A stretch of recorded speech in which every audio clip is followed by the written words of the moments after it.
Antes de falar sobre notas, pirâmide olfativa, projeção, fixação e tudo isso do universo perfumado, vale lembrar que perfume não é algo moderno.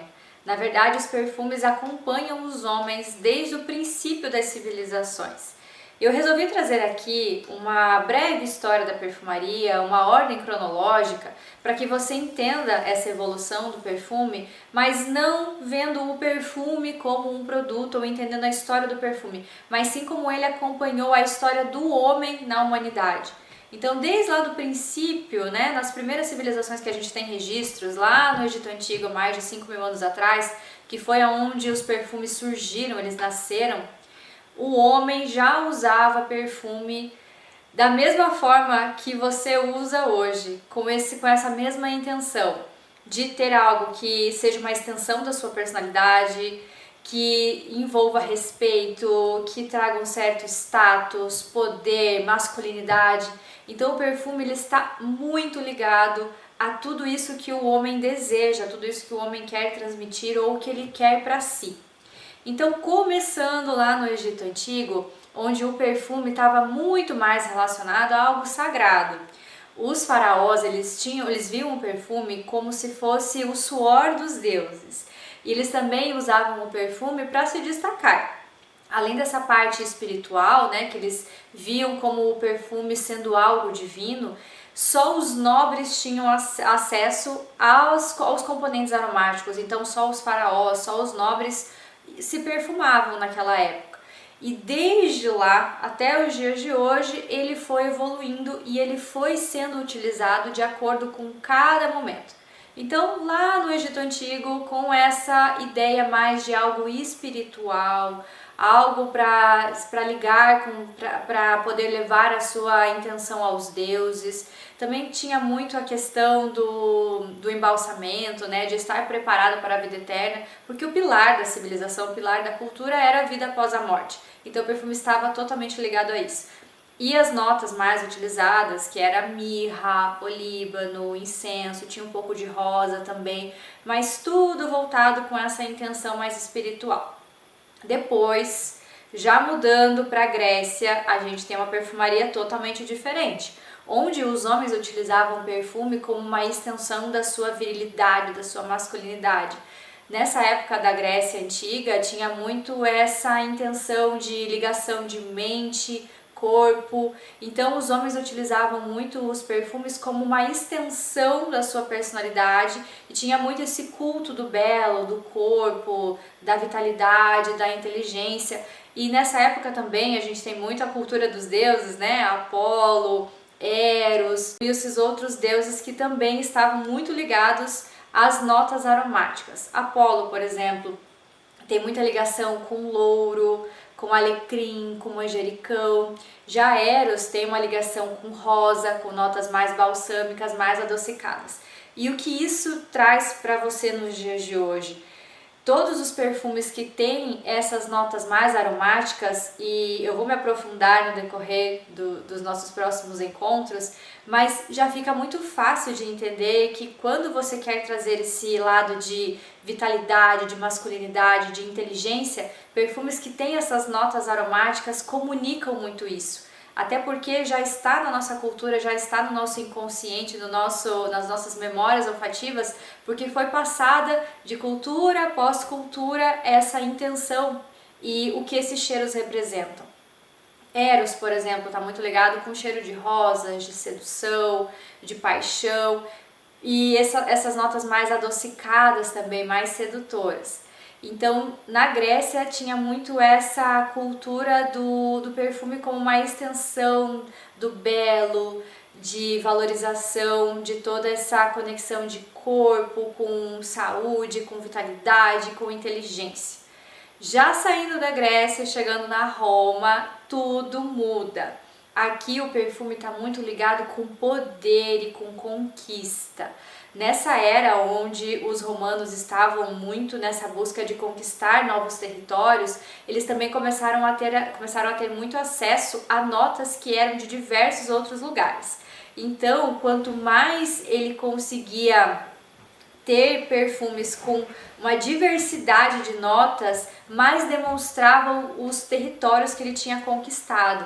Então, nessa fase, o perfume representava muito esse poder, esse status e essa opulência, esse luxo e até uma certa extravagância, né? Porque nessa época tinha muito de jantares muito perfumados, aqueles banhos em praça pública muito perfumados, era uma ostentação de perfumes que os nobres ostentavam.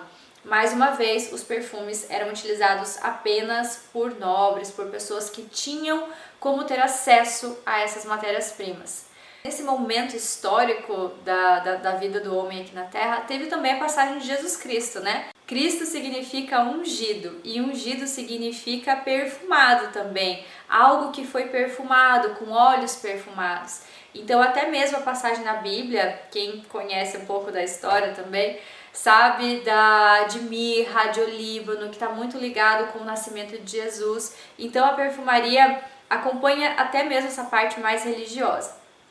Saindo de Roma e agora chegando na Idade Média, numa decadência, né, onde não tinha acesso a tantas questões sanitárias, onde muitas doenças surgiram, mas mesmo assim, numa época tão difícil, os perfumes também fizeram parte. Mas aqui como defesa, como saúde. E um detalhe também que nessa época, na Idade Média, eles acreditavam que os banhos dilatavam os poros e isso fazia com que eles ficassem mais vulneráveis a doenças. Então os cheiros corporais eram muito mais fortes e eles utilizavam então perfumes com uma intensidade ainda maior para poder encobrir esses odores, né, esse mau cheiro que tinha na época. Mas enquanto a Idade Média estava nesse momento de utilizar perfumes mais para purificação, para saúde, mais com esse contexto, no Islã eles desenvolveram uma outra forma de conseguir extrair esses cheiros das plantas e então a gente teve acesso à destilação, né, onde eles conseguiram tirar os óleos essenciais das plantas aromáticas como a rosa, como o oud, que é tão famoso hoje em dia. Toda essa cultura de destilação, toda essa cultura que a gente tem de retirar esses óleos aromáticos das plantas, então nasceu lá. E isso fez com que desse um grande salto nessa evolução da perfumaria.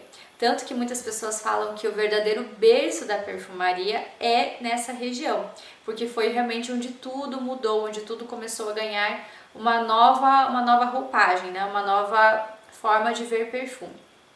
Mais pra frente eu vou explicar um pouco mais sobre os perfumes árabes, toda essa cultura que é totalmente diferente da maneira como a gente vê perfume aqui no Ocidente, mas só continuando aqui a nossa linha cronológica, através disso, deste momento onde o acesso a essas matérias-primas aromáticas e também ao álcool, que no Islã não era utilizado por questões religiosas, mas foi então, aí também surgiu o álcool. Então foi um momento muito marcante na história, onde tudo a partir daí começou a ganhar um caminho diferente. Lá no Islã, diferente de Roma, diferente da Grécia, diferente do Egito, eles utilizavam perfume de uma forma muito mais sóbria, uma maneira muito mais respeitosa. É como se homens de respeito, homens sérios, eram homens que se perfumavam todos os dias. E os perfumes eram muito mais contidos, muito mais discretos, perfumes à base de óleos também, mas muito com essa intenção de passar sobriedade, seriedade e muito um lado espiritual, um lado religioso também.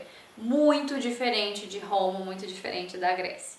Depois a gente teve o Renascimento com perfumes que vieram com uma proposta mais artística, um certo resgate da cultura grega, da cultura romana. Muitos artistas surgiram nessa época. O perfume começou a ganhar uma forma diferente também.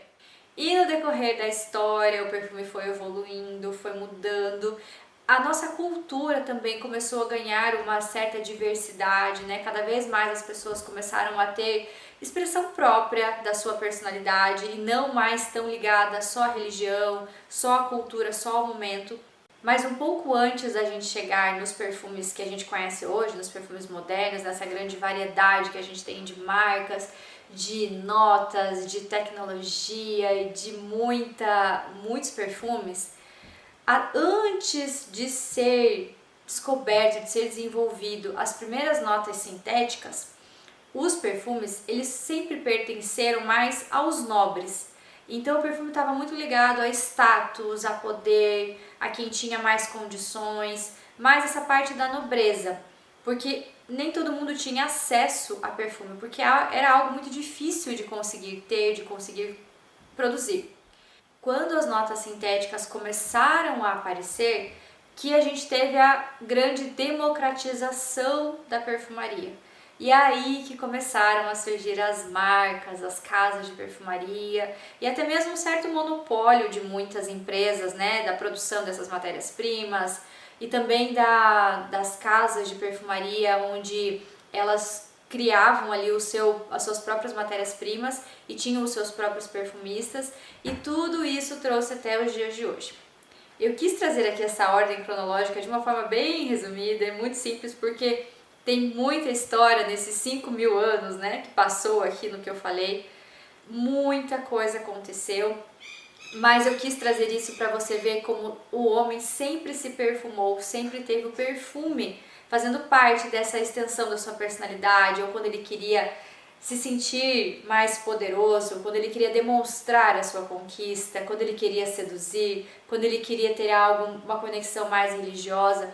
O perfume sempre esteve presente como uma certa comunicação silenciosa, uma extensão, uma expressão. Só que lá no Egito Antigo, o perfume ele era utilizado de uma forma mais espiritual, porque toda a cultura daquela época ela era mais minimalista. Hoje em dia a gente tem uma cultura muito ampla, então cada pessoa tem a sua personalidade, cada pessoa tem a sua religião, cada pessoa tem as suas crenças, cada pessoa tem o seu estilo próprio. Então fica muito mais difícil hoje em dia de você escolher um perfume que represente aquilo que você quer e que transmita a mensagem que você quer. Então eu só quis trazer uma pincelada aqui dessa ordem cronológica para você ver como o perfume não é uma camisa, o perfume não é um relógio, o perfume não é só algo que você usa. O perfume, ele tem muita história, ele já conecta com essa história de poder, de virilidade, de masculinidade há muito tempo, até porque por muito tempo eram mais os homens que utilizavam perfumes, né? Não as mulheres que utilizavam perfumes, principalmente com essa intenção de passar todo esse respeito, esse poder e tudo isso. Então, a partir de agora, se você quer passar essa personalidade de faraó, esse lado mais poderoso de um homem sóbrio, as notas como, por exemplo, incenso, mirra, olíbano, rosa, comunica isso.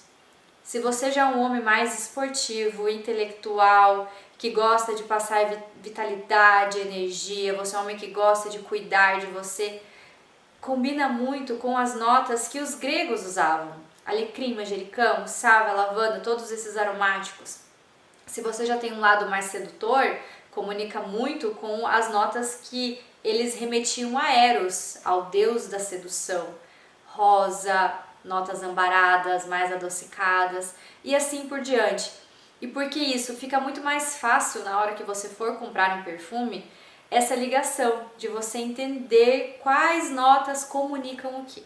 Qual perfume você vai encontrar e vai ser o seu perfume assinatura.